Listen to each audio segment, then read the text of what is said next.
আসসালামু আলাইকুম ভাইরা।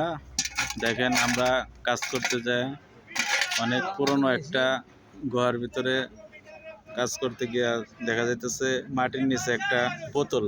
আমরা এখন দেখব বোতলটা কতদিন আগের। লিটন ভাই বের করেন বোতলটা।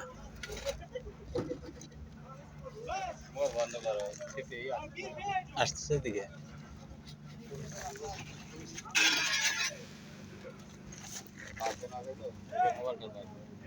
এই দেখেন ডেটটা হইতেছে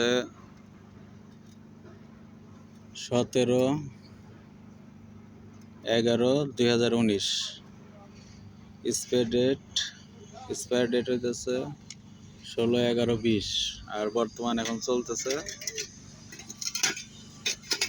2026।